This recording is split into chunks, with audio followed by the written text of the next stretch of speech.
YouTube? It's your boy Good Feats, and we're back with the Good Feats vlog, episode number 5, building one of the fastest manual G80s on the planet. How's everybody doing? Hope everybody's been doing great and blessed since the last video. You know the vibes. Always welcome back to everybody that's returned from previously. And what up to all the newcomers, man? I hope you guys enjoyed this channel, and I hope you guys find it extremely informative. All right, now that we got that all out the way, we might as well knock this out too. You know the vibes. Like, comment, and subscribe if you are new, or even if you haven't. If you've been here for a while, sorry. Hit the notification bell. That way you do not miss a video in the future. All right, let's get right into it. Last video was super fun, showing off the full dock race kit. I'm more than ecstatic and more than stoked to get this actually put on the car when the vehicle does get here. It's building up a lot of great anticipation for me. Just sitting here waiting and counting the days for the car to come, but still building at the same time. Definitely has been fun. So, showed you guys last week that we had a box, or not last week, but last video that we had a box. And then one of the boxes too was also what is going to be the Good Feet sneaker of the day. So let's get right into these. This is a shoe that when I was in high school went crazy. Like, all the cool kids had them. Everybody that was popular had them. I was one of the popular kids, but I didn't get them. So I guess I wasn't one of the popular kids. My parents weren't big into that. My dad was more into, let's go on vacations, let's go skiing, let's go snowboarding, let's go fishing, like, let's travel. Now, being a father, being older, I definitely appreciate that my dad was more like that than, you know, a materialistic person. But yeah, either way, let's get right into these. These are definitely some heat. The French Blue 12s. Definitely iconic throwback shoe. I got to get some more 12s. I'm not going to lie. 12s are slept on. 12s are such a really good crafted sneaker, and they're so comfortable. But some of their colorways aren't the greatest, so I got to find a couple more colorways. I have the Flu Games now in these, and I have the FIBA ones, I think, too. But there are a couple more 12s. The Taxis are supposed to be coming out soon, so I'm definitely going to probably pick these up. But yeah, these are definitely a fire shoe. Like I said, these had came during the last video. So for all my returnees, you guys know the vibes. We got to slide out to the hallway, throw these on the feet. That way we can get an in-depth look of how they feel and what they look like when actually worn. All right, y'all. Catch you on the hallway.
All right, and there you guys have it, the French Blue 12s. Now let's get these back in the box. All right, so we're gonna do kind of the same thing what we've been doing the last couple of videos. Just talk a little bit and do some unboxing. I have the rest of all the parts that I ordered as far as what is needed for the single turbo kit, and just kind of some other associated things. So we will unbox those this video. And then we are getting to the point really close and soon where the vehicle is actually about to be here soon. So there is probably going to be just another, like, maybe 1 or 2 unboxing videos. Excuse me. It'll probably just be like another 1 or 2 unboxing videos before we get to the video of the arrival of the vehicle. So I am super excited because we are coming close to about that time. This is the box that I was hiding from you guys. The guys in the car world, EBC brakes, man. Can't beat them. Can't beat them. So after seeing that, comment down below before I open this box, what color do you guys think I went with? If you know, you know. And if if you don't know, you're about to find out because we're going to talk about it. But just a little brief overview of the last, my first G80. Excuse me, I have upgraded brake pads as well. I had upgraded brake pads as well. I had went with, I think DFC. It was a company that not too many people use. I kind of stumbled upon them. The pads were good. They were definitely low dust pads, but it wasn't that much better than stock, even though the stock brakes are still really good in the G80. Whether you have the ironclads or if you have the CCBs, the stock brakes are really good. So this time around, I was looking for low brake dust, but I was also looking for a more performance oriented pad, since we were going to be requiring a lot more power. So you definitely have to stop just as fast as you are.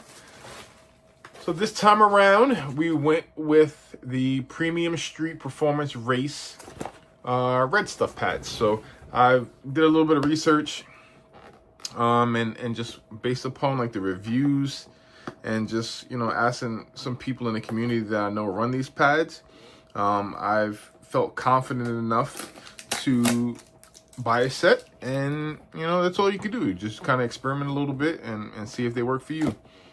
So I'm excited to put these on the car. Like I said, they're supposed to be low dust, just because of the material and the composite that they're made up of compared to like the actual steel pads. And it's supposed to give us way better stopping power. Boys gave me a decal, fire. It's supposed to be way better stopping power, and ceramic. So let's see if they look like that. They actually are red stuff. That's tough. So I'll just pull one out so you can actually see what the pad looks like. EBC red stuff pads. All right, so when we actually put this on the vehicle, we definitely are going to be testing them out, to see how the car felt stock compared to with the upgraded pads. The brake pads is going to be one of the first modifications that I do early on before we even do the turbo kit. So I'm going to be getting the car prepped in its early stages for the turbo kit. You know, the last thing you want to do is to take care of your brakes last, or you know, whatever you're going to do, whether it's brake, suspension, whatever the things that you need to do to actually put the power down safely and to have the car be safe, you know, with all the extra power. It's definitely a good idea to knock that stuff out and take care of that stuff first. Just like when you're building a car, you want to take care of the maintenance first before you go to building the motor. Kind of the same concept. You want to make sure that you're dotting your I's and crossing your T's, and making sure that once you start getting more power out of your vehicle, that all the aligning parts and everything else, you know, around it that needs to be upgraded is upgraded too as well. All right, so there you guys have it. You know, I kind of already basically told you guys why I went with this. As far as the aftermarket pads go, this is like one of the best, the red stuff. So they had other pads that performance-wise is a little bit better than this, but their brake dust is supposed to be either equal or a lot worse than what the stock ones are, and that's not what we want. So I want a good pad with very minimal brake dust. All right, so there you guys have it, the EBC pads. Let's move on to the next unboxing. All right, so what we have next is the suspension. Showed up. So for all of my G80 guys that are quite familiar, we have the KW Haas kit. I did run this particular kit on the first G80. So for me, it was, you know, a no-brainer to go back and get this kit again. Instead of getting the KW Haas kit right from KW itself, I went through this company over in the United Kingdom, over in the UK, called SPL, or Suspension Secrets. And they pair a set of springs or coilovers with their handling pack. So this setup, I think, here is what's gonna, in essence, you know, have me be able to make a good number as far as horsepower and be able to actually put it down and not just blow through the rear tires. All right, so let's unbox it and see all what we have. All right, so I have all the boxes opened up. We have the think these are the front springs. These are the rear. So I have the rear springs with the bump stops, and the front springs, and then I think those are the cowls. So the KW Haas kit is a really nice, well put together kit. These are adjustable, so with most springs that you get, you're able to do whatever the drop is. So whether it's like 1 3/4, 1.5 inches, 2 1/4 inch, you're stuck at that drop. I don't remember right now offhand the amount of play that you have, but I think it's like 1.5 inches to like 2 1/4 or something like that. But don't quote me fully because it's been a while since I had this Haas kit. But the good thing about this is I won't be locked into a particular height. So as I go to do like a drag pack or put my, the set of wheels on that I'm getting, I'll be able to adjust the height of the vehicle for good fitment. And then all the pieces that came, I'm really excited about this. This should change the overall feel of the vehicle in a tremendous way. So we have camber caster plates here, where there's so much adjustments to where you can literally lock in the toe. Why these are important, I'm not going to go into immense depth about it, but why these are important. Naturally, G80s come from the factory with understeer. So the reason why you see a lot of us manual guys losing control, or just a lot of rear wheel guys crashing their vehicles, is because of not having this. So the fact that the car has understeer, what you're supposed to do naturally is you're supposed to get off the gas and allow the vehicle to straighten itself out. Like the vehicle kind of like autocorrects. So when you're trying to counter steer and oversteer yourself to regain back control of the vehicle, that's when you end up losing control. So this gives kind of control back to the driver, and allowing when the car is in motion, as the car rolls and turns, that you're not having like toe in and toe out like against each other on the front wheels. So now like you'll be able to set it to where the toe is true, to where when your driver's side tire turns, the passenger side tire is in sync with it. Instead of how sometimes you'll have the driver's side tire go in and you'll have the passenger side tire go in, depending on what you're doing. And then that's when, us rear wheel drive guys been having issues. Then we got solid caster bushings. That should also increase the ride tremendously as well too. I'm really looking forward to this. This is supposed to help with acceleration and then braking. In these vehicles, when you accelerate too rapidly or you brake too hard, you get the little shimmy. And that's because the car is like changing the toe as you're accelerating and as you're braking. It should keep it true once again. Then we also have some adjustable rear toe arms and some front ones too. So this kit did take a while to get to me. It did take a while. We're going to talk about this, after this unboxing, the kind of process that I went through. But it was all worth it in the end.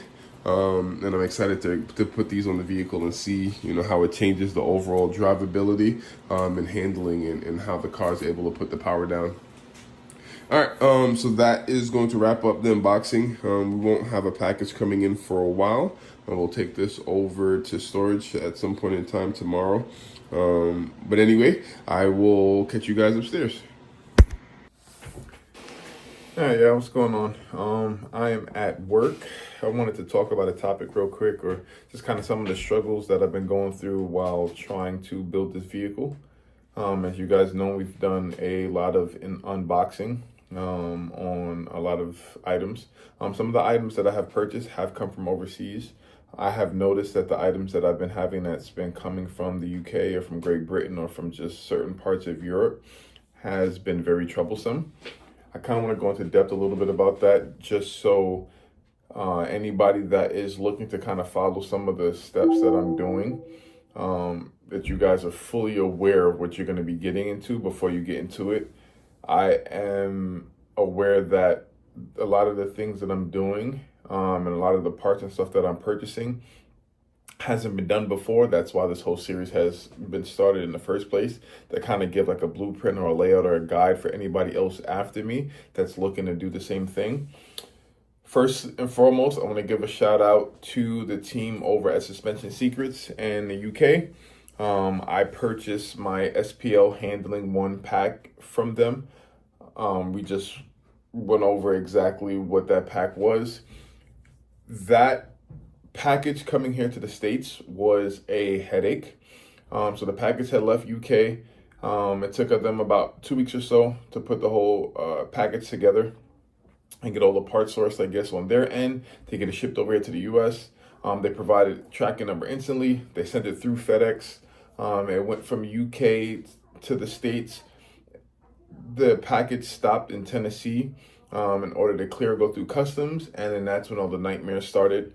I had got a phone call from a 1-800 number one day, which is FedEx, explaining to me that they needed some information from me and also from the shipper in order to release my package from customs to get it to my house. They emailed me a form for me to fill out. Basically, the form was like asking if I was an importer, do I have a business, do I have LLC, do I plan on importing 25 items monthly or annually. I had to constantly reiterate with them over the phone and on this form that I'm just a sole member. I have a residential house. I'm not in the business of trying to receive items and then also send them or sell them to other people. I think what's been happening, I've been buying so many parts at an alarming rate that now I'm possibly somehow, some way my name got flagged. Because in essence, what FedEx was the information that FedEx was having me get from the company, they were trying to see exactly the metals that was used in the suspension in its liquid form. Where were the metals at before it became a solid item? Where was it created? Because they felt like I was trying to go around the tariffs and I was trying to make money on bringing or importing items into the country and then selling it to other people. And that is not the purpose of me doing any of this. The purpose of this is me buying parts for my personal vehicle to install on my personal vehicle. A lot of you guys can probably understand the frustration and what I've been going through this last week and some change to try to prove and show that like this is just for me. I'm not trying to make a business out of this. It's very frustrating for those that live in America and that have, I'm not going to talk or get too in depth into it because I don't want this video to get struck down. I wouldn't be shocked even if it still does. With all of these tariff laws and all this other stuff that's going on and has been happening politically wise in this country for the last couple of months or so, I'm just going to leave it at that. You guys can understand what I'm going through and the headache and the nightmare that it's been to get these two parts. So I have my suspension part that got here. I also ordered another part from a company in UK, and they end up having to send it back to the shipper, or the shipper didn't even end up sending the part. As he was going to create my item, because it was a custom item, he realized that I was in the States. He sent me an email like, hey, bud, I'm sorry, I didn't know that you were in the States. I'm not sending any items over there because all the nonsense has been going on here. So he ended up refunding me my money, which was a pain because I really wanted this item, for the build or whatnot. Yeah, I know all too well about this tariffs. As you can see, I'm not going to show you guys exactly what, but I am a department head at a dealership. So I run the service center at this particular dealership, at this manufacturer. So I know all too well about these tariffs and nonsense. And the particular dealership that I run is a foreign dealership. So it's here, but everything is manufactured in another country. So I know all too well about all of this stuff. And it's actually extremely, extremely frustrating. So I just wanted to give you guys an update. Like I said, I wouldn't feel right if somebody is going to go purchase the same things that I'm purchasing in order for their G80 and for you guys to not know and be aware of the nightmares that you're going to be going into with some of this stuff. So just be careful, do your homework, be cautious. Unfortunately, I'm already waist deep into this. I've already purchased so many parts, and the rest of these parts that I'm getting, I do need. These are already parts that I did purchase. So now I just got to kind of go through the ringer just to make sure that I'm able to get the things that I already purchased and paid for.